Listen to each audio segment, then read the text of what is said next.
সেখানে আন্দোলন করেছেন। তাহলে এই বৈষম্য বিরোধী আন্দোলনের পরে যখন আমরা দেখি মব সন্ত্রাস হচ্ছে, মব যারা এই সকল মানুষের অধিকারের বিরুদ্ধে যে কথা বলছেন, তাহলে আমাদের ধরে নিতে হবে সেই মবে যারা ছিলেন তারা আসলে বৈষম্যের পক্ষের মানুষ, তারা বৈষম্য তৈরি করতে চান। কারণ আমি বিশ্বাস করি বাংলাদেশে বৈষম্যকে দূর করতে যারা চান তারা এই ধরনের মব সন্ত্রাস ঘটাতে পারেন না, লজিক্যালি পারেন না। তাহলে যারা তৈরি করছেন তারা তাহলে এক্সট্রিম মশার কয়েল প্ল্যান্ট ফাইবার দিয়ে তৈরি, তাই সহজে ভাঙে না, সুগন্ধিযুক্ত ও নিরবিচ্ছিন্নভাবে জ্বলে। ডেঙ্গু, চিকুনগুনিয়া বাহি সহ যে কোনো মশার বিরুদ্ধে দেয় এক্সট্রিম সুরক্ষা। আরেকটি বৈষম্যের বাংলাদেশকে নির্মাণ করতে চাচ্ছেন, এবং মনে রাখবেন সেই বৈষম্যের বিরুদ্ধেও এই মানুষগুলো এই ব্যানারের এই পারে এবং ব্যানারের ওই পারে সকলে সমান তালে লড়বো বলে আমি বিশ্বাস রাখি। বাংলাদেশে আওয়ামী ফ্যাসিবাদের পরে এই সমাজ, এই রাষ্ট্র কোন পথে হাঁটবে? এটা কি আওয়ামী ফ্যাসিবাদের বাইরে পরিচয় ফ্যাসিবাদের একটা সমাজ রাষ্ট্র হবে? কোন একটা বিশেষ ধর্ম পরিচয়ের সংখ্যাগরিষ্ঠতার জোর দেখিয়ে এই রাষ্ট্র চলবে কিনা, নাকি সকল ধর্ম, বর্ণ, লিঙ্গ নির্বিশেষে সকল মানুষের সমান মর্যাদার সমাজ এবং রাষ্ট্র হবে?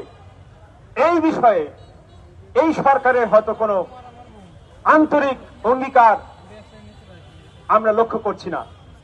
বরঞ্চ আমরা লক্ষ্য করছি যারা কিনা একটা বিশেষ ধর্ম পরিচয়ের সংখ্যাগরিষ্ঠতার বড়াই দেখিয়ে, জোর দেখিয়ে ভিন্ন পরিচয়ের মানুষের উপরে, নারীর উপরে, হিজড়ার উপরে, মাজারে, খানকায়, বাউলদের উপরে যা নির্যাতন নিপীড়ন করছে, তাদের ব্যাপারে সরকার যেন অসহায় অবস্থায় দাঁড়িয়ে দর্শকের ভূমিকা পালন করতেছে।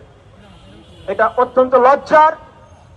কিন্তু এই লজ্জা আমাদের নয়, এই লজ্জা জনগণের নয়, এই লজ্জা ইউনূস সরকারের, এই লজ্জা এই অন্তর্বর্তীকালীন সরকারের, জুলাই গণঅভ্যুত্থানকারী বাংলাদেশের নয়। আমরা যারা পুরো হাসিনা আমলে আওয়ামী ফ্যাসিবাদের বিরুদ্ধে সংগ্রাম করে আসছি 16টা বছর, আমরা মনে করি এই লজ্জা আমাদের কোনো দায় নয়, এটা এই ইউনূস সরকারের দায়। কথা হচ্ছে আমরা এখন কি করব? আমরা পরিষ্কার বুঝতে পারি সমাজের একটা অংশ যারা একটা বিশেষ ধর্ম পরিচয়ের সংখ্যাগরিষ্ঠতার দোহাই দিয়ে, জোর দিয়ে এক ধরনের ফ্যাসিবাদী রাজনৈতিক প্রকল্প রাষ্ট্রের উপরে চাপিয়ে দিতে চাচ্ছে, এবং তার সামাজিক সাংস্কৃতিক লক্ষণগুলি পরিষ্কার।